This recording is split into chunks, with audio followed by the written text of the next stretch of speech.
This is Making a Scientist, the podcast by young scientists for young scientists, featuring cutting-edge science and all of the life and work advice that you'll ever need to succeed. It's brought to life by brilliant scientists and it's hosted by me, Alex Ainscoe. Good public health measures seem like an overreaction, because nothing happens. This week, my guest is Dr Nisreen Alwan, who's an associate professor in public health at the University of Southampton. Nisreen is an incredible role model and was named amongst other inspiring and influential women from around the world in the BBC 100 Women 2020 list. She was also awarded an MBE in the 2021 New Year's Honours List for her services to medicine and public health during the COVID-19 pandemic. In this episode, we discuss all about Nisreen's research into the health and well-being of women and children, where she specialises on pregnancy. We also talk all about long COVID, what it's like to be a prominent figure on Twitter, Nisreen's career path, and her golden advice for early career researchers. This is such a brilliant episode. Let's dive straight in.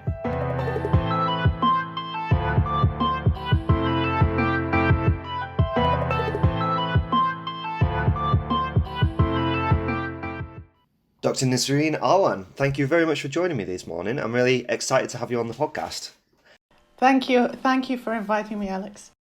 Yeah, I'd like to start by talking all about public health, because you are a public health specialist. So I really want to find out from you, and it's really been thrust into the limelight, obviously, with COVID, but what is public health and why does it matter? So what does a public health scientist actually do? Yeah, I know. So, people didn't really know what public health, many people didn't really know what public health meant before, and maybe some now as well. But public health really is a very broad discipline. Essentially, it's about the most important feature about it is that public health is about groups and populations rather than classical medicine where you look at one patient at a time, so one individual. It's really about trying to prevent diseases and bad health and improve well-being for groups or population. And the size that, varies. It might be, small groups, bigger groups, whole countries, the whole world globally. But that's kind of the main features. And what we do in public health a lot is try to figure out the causes of bad health outcomes, the causes of diseases, and actually, the causes of having better health and well-being. And so we try and figure out these causes, and then we try and kind of act to prevent progressing in the bad outcomes. And that's been illustrated by the pandemic, because it's really about prevention. It's about prevention of the disastrous outcomes on a pandemic scale. So what we say is good public health often looks like overreacting, because nothing happens. If nothing happens, then it's like, what's the fuss about? But actually, it's been prevented by good public health measures. But also the discipline in public health has, looks at things in the population, like screening, again, picking up disease at early stages, about how to organize health services, effectively for groups and populations as well. So really, it's a quite a broad discipline. Really broad, yeah. Cool. That's really interesting. The best public health is the one you don't even notice. I'd never thought of it as such. So what does your research involve? So are you you mentioned the pandemic and COVID, so that's obviously infectious, but I'm guessing we can have all these sort of non-infectious things as well, sort of just like obesity and all of that. So what do you do?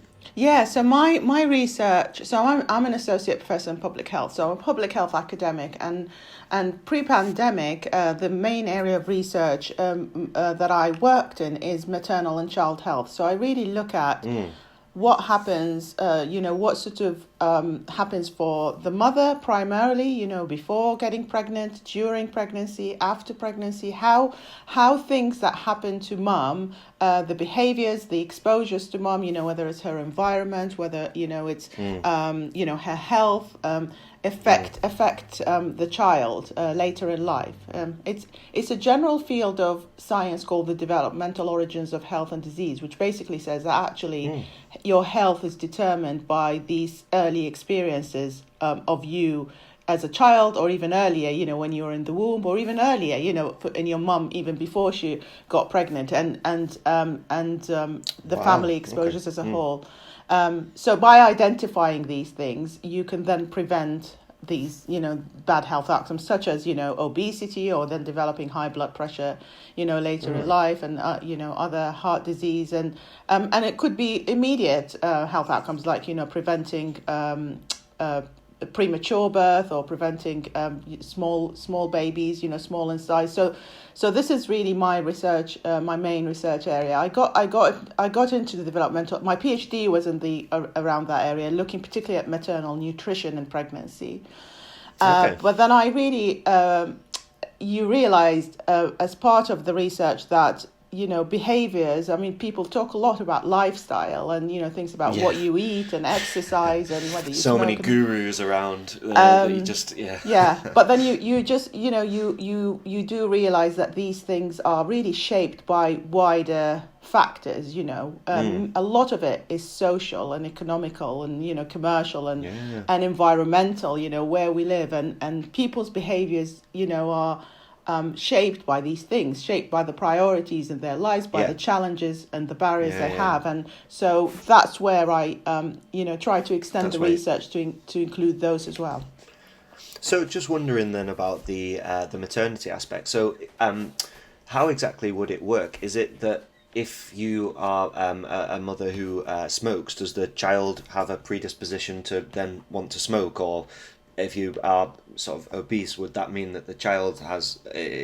How does it work like that? Or? Yeah. I mean, things like, we know that obesity in mums predisposes to obesity in children. We know that smoking in pregnancy predisposes to having babies which are smaller in size at birth than than expected, I guess. So there are all sorts of different, you know, risks associated with certain maternal behaviors and exposures. But I think the whole point of trying to find this out is, what can you do about it? You know, what can you do to prevent ill health or later, and in order to identify what we can do about it, we try really to.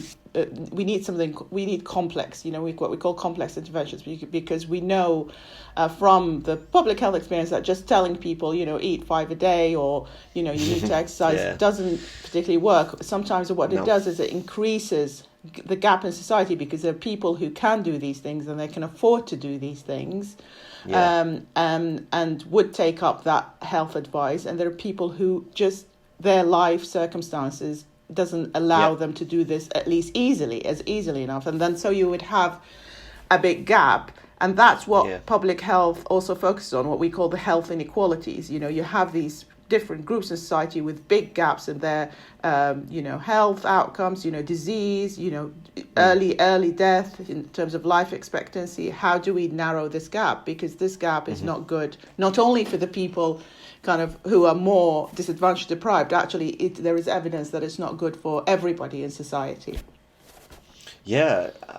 So, I mean, it's mind-blowing, really. So, I think it's really, that's a really, really good overview. So, I want to sort of dig into COVID now, because your research took a little turn at the start of the pandemic, and you've been one of the big proponents of long COVID, particularly on Twitter. So I'm sure I don't need to introduce COVID to the listeners right now, but what is long COVID? Because as I understand it, there is a bit of confusion. So what is long COVID? How long is long? I mean, maybe if you can try and explain. Sure. Yeah, I'll try and explain this shortly. So the reason I got into this, obviously all of us in public health were into, you know, we wanted to contribute to the pandemic, you know, particularly in the first wave, and in terms of the public health interventions. And I was working hard with other colleagues to try and, you know, formulate, put people together and formulate responses in terms of the pandemic response in the first wave in March 2020. But while I was doing that, I developed COVID-19 symptoms. And I really, you remember the messages at the time, and actually even now, largely, is that, if you don't have certain risk factors, and if you are kind of a certain age group, not older age group, then you'll be fine. It's just going to be a short flu-like illness. So obviously that was the expectations. But what happened is it kind of dragged on. It kept, I got better, then it, the symptoms came back, and it was kind of a really very, very frustrating cycle. And what saved me at the time, I think, or at least saved me mentally, is other people on social media posting, having similar experiences. Which would then people, it was amazing how these people then eventually grouped in sort of social media support groups and etc. Yeah. But that is basically long COVID is not fully recovering from, having the acute phase of COVID-19. And many people actually even feel that they've recovered. But what happens is a really relapsing, illness where, you feel sometimes you feel you're almost there in terms of your, health before the infection, and then it hits you back, and it becomes a cycle. And obviously some people get better from it as well, and some don't. But that's essentially what long COVID is. The most common symptoms of long COVID is, feeling really exhausted, so what we call fatigue, but also things like breathlessness, chest heaviness or chest pain, and muscle pains, joint pains, dizziness, and also very worryingly, many people describe cognitive dysfunction. So things what they call brain fog, poor memory, poor concentration, not finding their words. So that's what long COVID is, and it has been, and I've become. It's very scary. And it is the scary bit. Also, is that what you just said, that still is, the message is confused. People don't know much about it. Even to this day, we're in the second year of the pandemic. The Office of National Statistics in the UK did some estimates and estimated that over 1 million people are living, with long COVID. That's in March 2021. But there's not been enough messaging and clarity about it. And all the time what we hear is, we just need to stop the people getting to hospital and dying from COVID. But what about long COVID? Because it's quite disabling. More. Yeah. So on a personal note for me, my mum, and shout out to my mum, she is a long COVID sufferer, and she was one of those women that just would do things like all the time, and she's sort of been a bit like sort of knocked back with everything, and she's not been able to do all of the sort of long work hours that she used to do, and she's finding it really tough. For her in particular, fatigue is a real prevalent symptom. So I wondered what your experience of long COVID was. Did you just suffer from fatigue, or was it all of the other more scary symptoms? I suppose. Well, all of them are scary, but when you start talking about cognitive decline, that's to me that's super scary. But did you suffer from? It is, yeah. What I had, I mean, I'm very grateful. My long COVID is not that bad. At least now it's got much better. Good. I'm glad to hear that. But it's still got this fluctuating illness. It's the unpredictability, and I don't know if it's the same for your mum. It's the unpredictability of sometimes feeling much better and thinking, that's it, I'm over it now. Yeah. And then for some reason, sometimes you can identify the triggers of why it comes back, and you can say, well, I did this and that's why it came back, and things like physical exertion or mental exertion or sleep disturbance.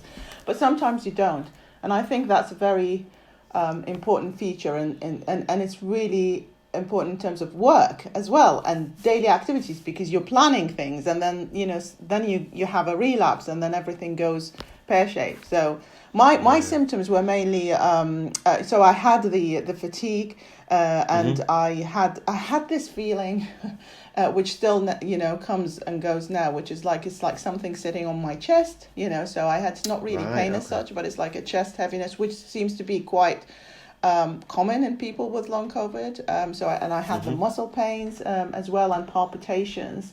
But that's I'm lucky enough, I think, hopeful. I don't know, this cognitive dysfunction is a bit difficult to kind of measure, but certainly in my case it hasn't been severe, otherwise I wouldn't be Yeah. being able to work, because I did, Yeah. I am working now. So, but it's Well, that's challenging. Yeah. Yes. So then, I mean, is there currently a theory as to why you get fatigue? I imagine, obviously, with sort of breathlessness or something sitting on your chest, it is a respiratory illness, so you're bound to get some sort of respiratory symptoms. But the fatigue is a little, I don't know. Like, do you know why that comes about, or is it still, yeah, Yeah, so I mean, the unexplained? mechanisms are still really largely unknown.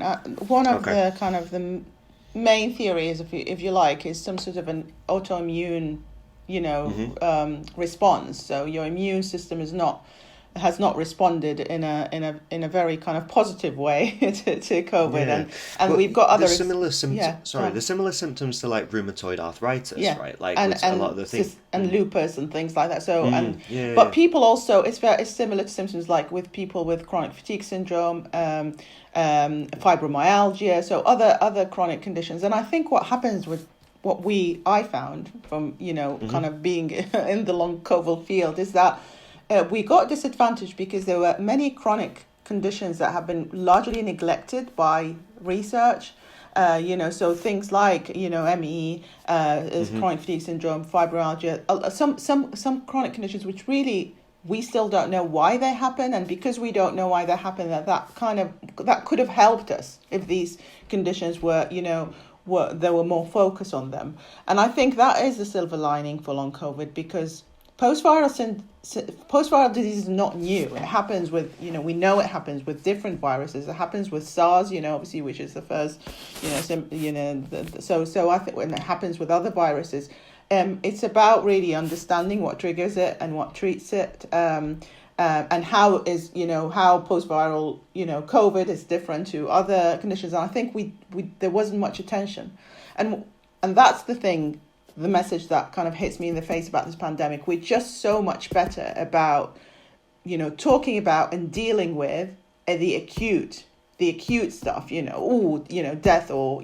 hospital admission, and then we just, once something becomes chronic, and I think that applies to other chronic conditions as well, then Yeah. well, you can just push it, so that's not a Definitely. yeah. Well, I think it's an easy statistic, isn't it, to be like, oh, there's such and such infections per day, or there's such and such this, that, and the other, and yeah, it's just very easy because people want a little bit of clarity, I suppose, and it's particularly if all the experts are a little stumped by what's going on. You just want something where you're like, oh, we have a grip on it, whereas like in reality, I don't know if we really do. But then I wanted to sort of say, because like with many invisible ailments, there's a stigma associated with these, which I think is sort of like what you were alluding to just then. So I suppose it's more of a general question, but what can be done to sort of address this?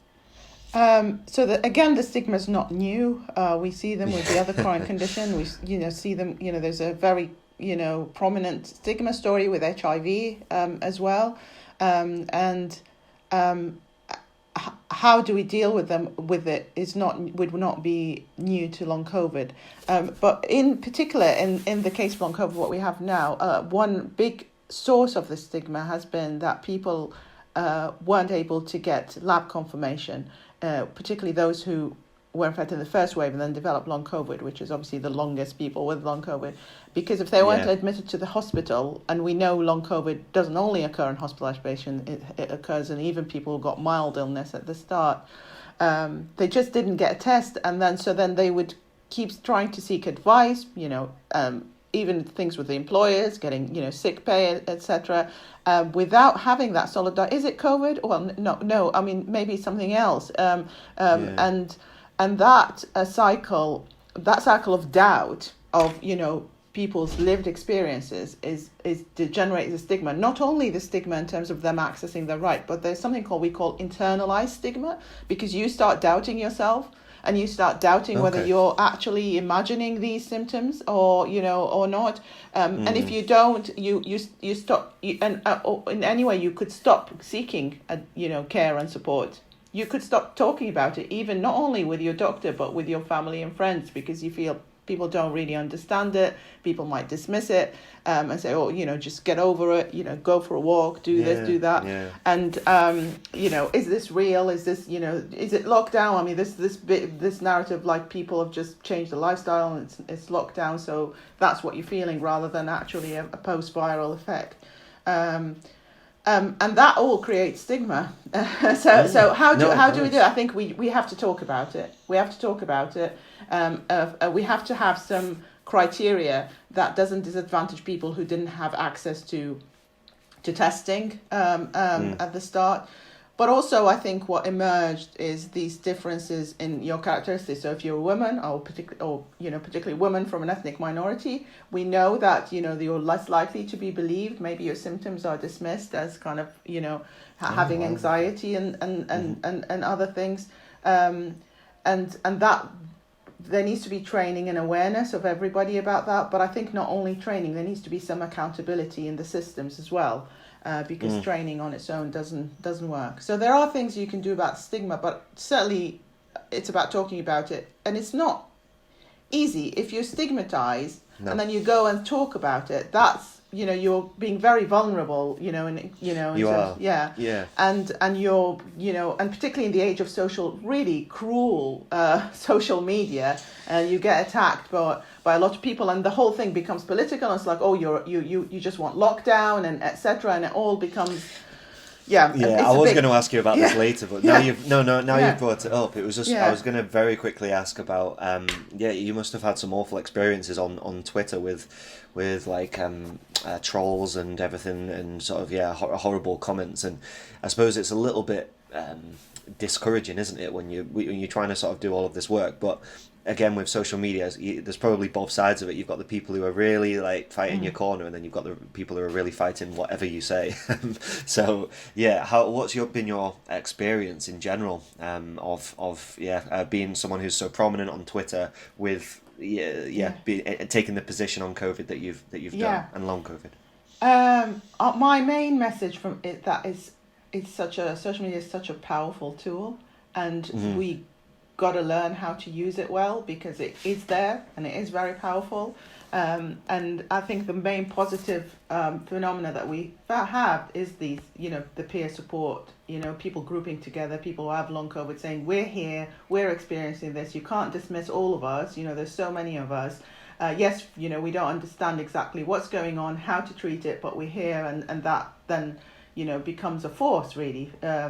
And also I think there are lots of good people on social media, but the loud voices sometimes tend to be very kind of take over. So I think overall I think the positives outweigh the negative so far in my experiences. There are times where I just can't do this anymore, but so far in my experience, the negative I think is about you trying not to take a lot of it personally, which is very difficult. The attacks, and because people, sometimes it's not real people, sometimes they're bots, but even, people, sometimes there's a lot of projection of fear and denial and, not knowing things. There's a lot of projection in social media. And I think once you try to think about that, you then think, well, it's not about me. People are, just projecting, what they know. But it's hard, and sometimes I have to protect my account so that not everybody can comment, and there are things you can do, and I block people very easily, because you must spend so much time doing that though, like, because there must be so many people who are like I think it's easy for me. I just, as soon as I see something that I'm not just comfortable, that I just block straight away. And blocking is not a big deal, because I think people also say, it's like, should I block? Is it that bad? Should I block? Actually, blocking is, you're not sending people to jail with blocking. You're just saying, I don't want to interact with you, which is, you don't go and interact with everybody in the street, do you? So, no, you're perfectly entitled to. I really do think that school systems aren't fit for purpose, because and it's slightly a little bit off topic, but you see sort of people coming through, and there's so much like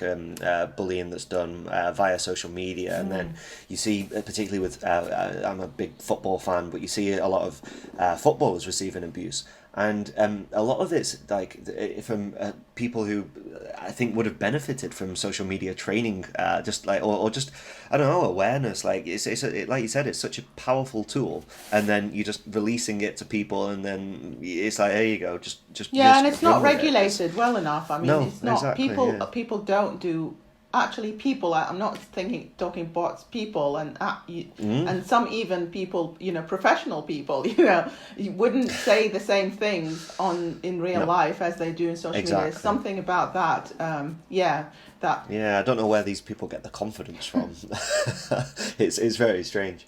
I had one more question about long COVID, if you wouldn't mind. Yeah. So it's more just like what can be done about it. So the treatments that either maybe are coming through, or what treatments are currently effective. Is there anything that you can really do to tackle it right now?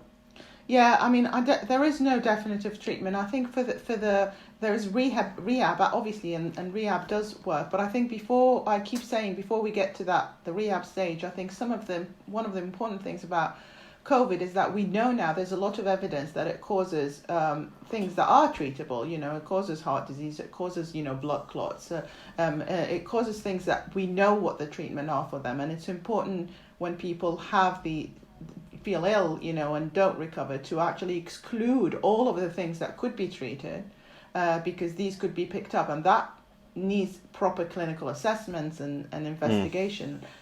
So there needs to be a system for doing that, and a system which is not really unequal in terms of a postcode lottery. What you get in this area if you go and with these symptoms, or what you get in the other area. So you need these definitions and kind of guidance in terms of what to do for people who have certain symptoms. So I think a really important message, I suppose lots of people have long COVID, is to not to be discouraged about, there's nothing can be done about it, so I'm not going to do anything about it or seek care, because I think there are things, say if there are underlying blood clots or that causing the symptoms, for example, they could be detected and treated, and there are established treatment for them.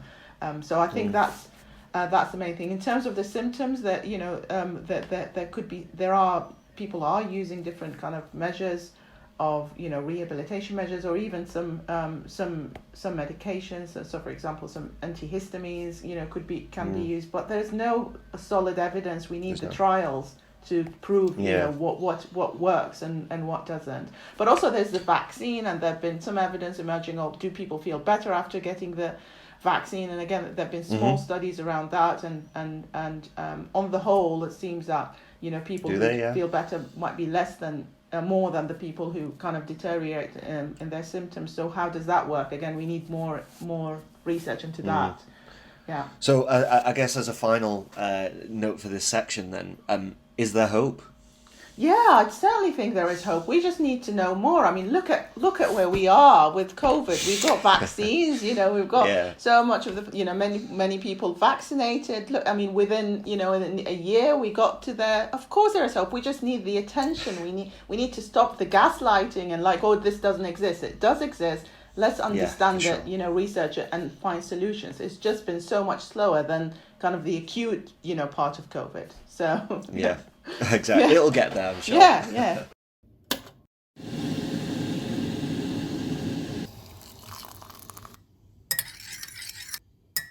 The next section is called When You Were Young, and I'd like to just find out a little bit more about you and how you've got the path in which you've taken to get to where you are. So, where did you grow up and where were you from? So I'm from Iraq, and I grew up there, went to school there, and eventually went to medical school there. And then after that, I came to the UK.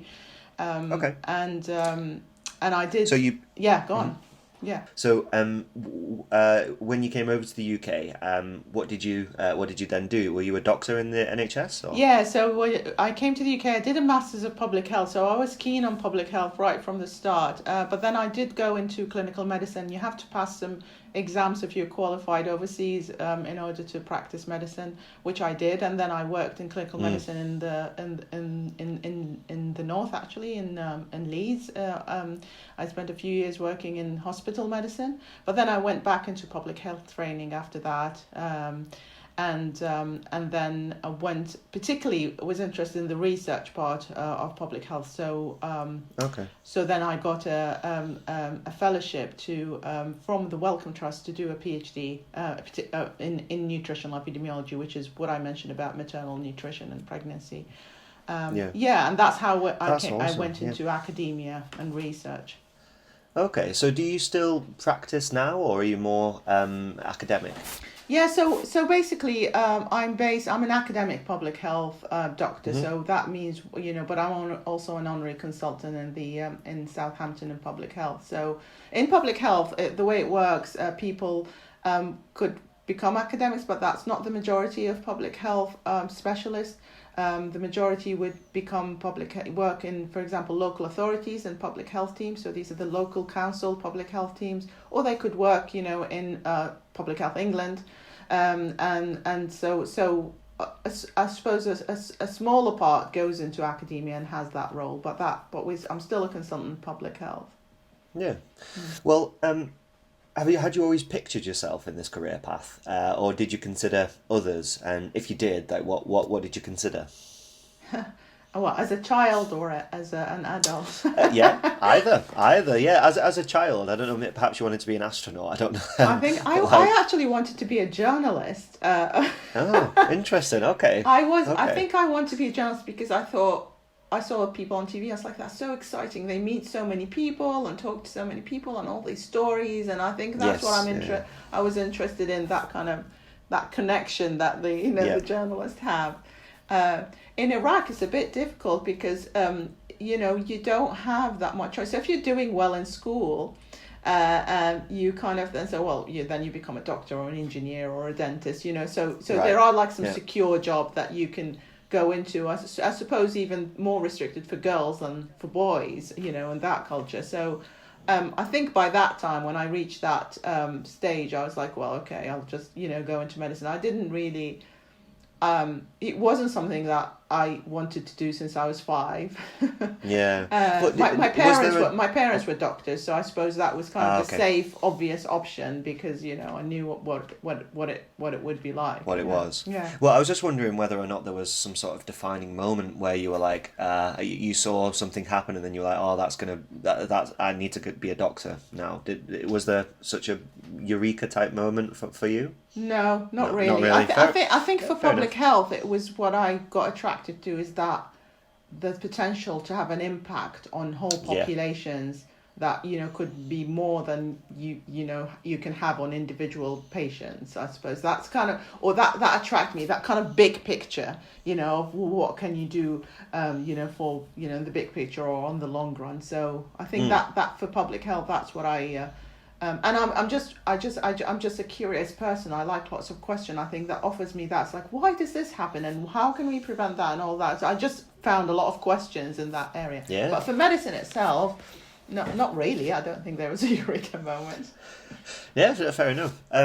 Well, I was just wondering then about your PhD. So you done your masters. Did you then, while doing your masters, already decide that you wanted to go and do a PhD? Because this podcast is sort of more aimed at these early career researchers who are looking to like at their potential options. So I'd just like to take you back to sort of your thought processes there, and like how did it sort of play out for you? What were you thinking at the time, and how did the PhD sort of come about? Like how thought wise. I think I'm not one of these people who kind of knew exactly where they want to go and kind of follow the steps to get them there. Obviously there are people like that, but that's not my journey. I think I like to try new things. And I did, I tried to do that as much as possible within kind of, the career limits and that, in terms of, having a job and, want to progress. Yeah. And the reason I went to academia is because I just thought, okay, I'll try it. So I went into what we call, within our public health training, we call it an academic placement. So you can actually go and sit within, research team and see how that looks like. And what made me stay, reflecting back, is the people, really. It's really, most of it is about the people who then you encounter that kind of makes, brings this enthusiasm about working in their field. And I found, even while doing clinical medicine, it's a lot to do with the people. Who inspires you while they're doing their job? If you're inspired by a person doing their job, then you would want to do their job. Yes, definitely. And I think that's the power, of working with good people. It should never be underestimated. And I think it's important for people to seek that, and it's legitimate for people to seek that you want to work with people who inspire you and you really think you enjoy working with. I think that's what happened. I went with the team. I loved, I was really wanted to continue working with the head of the research group I was in. And I said, I want to do what she does eventually. So how do I do that? I need to do a PhD. Yeah. Well, how do I do a PhD? I need to get funding, and I applied for fellowships, etc. Oh, nice one. Yeah, that's it's a bit. Well, I mean, when you say it like that, it seems so logical. But there's so many like steps at the time that you have to figure out, and that's awesome. That's really cool. So I suppose I just sort of round this section off. It's more. You've kind of given like what your advice would be to people, like to enter a PhD. But I mean, more just generally, like what would your advice be to people if they're sort of unsure and then they don't know what sort of step to next take? They're doing a bachelor's, they're doing a master's, or they're even doing a PhD. Do you have any advice that you'd give to these kind of people that helped you? Golden advice? I just think. I try things out. I've always tried, putting yourself out there and trying things out. Yeah. Usually worked for me. I think it's that catch of if you're a person who wants to try things out, but also you're a person who think, well, I can't drop this. I need to carry it through till the end, because somehow, I think dropping this means I'm a failure. Or I failed at this. If you have this combination, which I have as well, that can become tricky, because then you feel like you have to stay if something's not for you, and I don't think that works well on many occasions. I think it's about being kind of really open with yourself and say, well, I'm going to try this out, and open with other people around you, but also I could. If I'm not happy, or if this is not going well, or if it's not for me, because if it's not for me, I'm not doing it well either. So everybody's not really, getting the benefit of it. Then I can leave it. I can move on to something else. And I don't know. Maybe that's so. So I think that kind of goes against this prevailing advice of don't ever give up and keep trying, and perseverance and resilience. And all of that, but I think there's a lot of strength and resilience in actually even in sometimes dropping things and saying, well, that's not for me. I'm not doing it well. I could do other things much better. So I just want to find out what these other things are. Yeah, definitely. Fail fast, fail hard, sort of. Right? Yeah, for sure, for sure.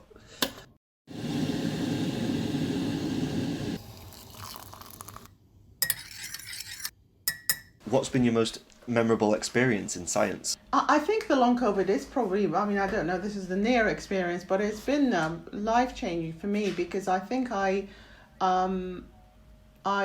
took some risks in terms of what I chose to spend a lot of time doing, and maybe did a lot of advocacy around it. I started talking about long COVID some time ago, before it became, widely known, at least even in science circles. So that was a risk, and I think that to me, I think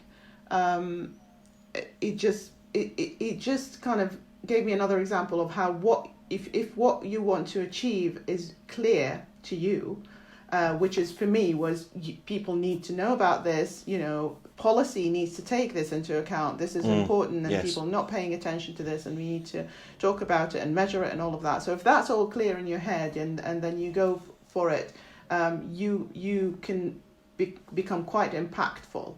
I think it's when you which I've done a lot of time in my life, is when you just kind of follow and say, well, I need to do something because others are doing it, and you're trying to tick the boxes in order to do it. And you have to do that to a certain extent, I guess, in science, because there's certain pathways that you have to go through. But I think that's been a memorable experience, is that I kind of took a risk more than my usual kind of risk-taking behavior in terms of what I did, and that paid off. And I think it was about it's the clarity of, you know, what you want to achieve, that's really important, and also to have and kind of the what is it? Is that something that would really make an impact? So yeah. Yeah. So this is probably a stupid question, but will you be dedicating the rest of your life to long COVID, on studying the effects of long COVID? Because I mean, I say that because, like, you've come from a background of like the maternal the health and stuff, and obviously you've now you know, been a big proponent of long COVID. So I just wonder whether or not you're going to sort of switch tact and then become more interested in the long COVID, or whether or not you'll sort of merge your interest, because I believe there's some sort of impact of COVID on pregnancy, but I'm not 100% sure on that. So yeah, do you think that your future research will sort of combine these two interests, or are you sort of going to pick one? Yeah, well, that's the question I'm asking myself now. I think there is a lot of intersection, because people with the highest prevalence of long COVID seems to be people who are of working age. So in that kind of, you know, Okay. people with, you know, with children, you know, the families, and also there are inequalities in long COVID. So who gets more affected by it? So I think there might be intersection. There is intersection between two, so I wouldn't. I've got research and projects with my, you know, in terms of maternal child health. So I'm not dropping that. This is my area that I also feel very passionate about. So I think it's about, you know, trying to find the intersection. Whether I'll continue I can never answer that question. You know, I don't know. I don't know. I think I said that already. I don't have that kind of focus of like, this is what I want to do. And actually, this is an important point, because in science you're very much encouraged to do that, to kind of subspecialize in something and say, well, where do you want to be in 5 years, and where do you want to be in 10 years in terms of this something, and you can say, but I think but maybe that's not the best advice, but I think remaining open to the possibilities and where they take you, I think I would be happier like this than, you know, having that sort of very long-term fixed goal. Yeah. Fair enough. Okay, so I'd like to ask you one final question. How do you see the future of public health? Well, I think things must change as a result of the pandemic. Who would have imagined we would go through all of this, you know, lockdowns and all of that? Nobody imagined we would have gone through that in our lifetimes. And I think that really needs to change how we do public health, but how we communicate public health, how public health science and public health, people interact with policy, you know, how they influence policy, really more than be influenced by, you know, politics, how we're going to work these systems out, and how we make sure there is more equalities in us, even within our public health system, that we're not letting down the people who are disadvantaged. We're taking account of the bigger factors, you know, structural, you know, inequalities and racism and all of these things that, you know, also came to the surface, you know, during the pandemic even more, and actually create systems and accountability within the systems that would incorporate that. So we need to review, you know, how public health works. And in terms of the chronic versus the acute, I think we definitely, you know, as a preparation for the next pandemic, and generally we just need to do these things better, because the chronic effects are the effects that we're going to live with for a while. And, you know, who's thinking about that? Who's planning for that? When I first wrote my long COVID piece, in July 20, I sent it in the BMJ. I was actually thinking, surely somebody must have thought about this. Surely somebody must be advocating for, you know, counting the morbidity and kind of quantifying it. So it just is amazing that this is not a very big feature of pandemic planning and pandemic systems and other systems. That must change in the future. Definitely. Yeah. Yeah, amazing. I mean, thank you so much for giving up your time to No worries. be a guest. I really appreciate that, and thank you, yeah, for all of your advice and everything. I really hope our listeners will be able to take something away from this. So, Great. Nisreen, thank you again. Thank you. What a fantastic episode! I can't thank Nisreen enough for coming onto the podcast. Long COVID is going to be around for a long time, and thanks to researchers like Nisreen, we'll get a greater understanding of it, and that will raise awareness of its effects. The next episode is going to be released on the 7th of July, and it will feature Dr. James Armstrong, where we will talk all about how sound can be used as a biomedical research tool to create patterns, cells and tissues. Please make sure to keep subscribing and following us on Twitter and YouTube, and rate us on the podcast platform that you're listening from, because this helps us out a huge deal and will be very much appreciated. Until next time!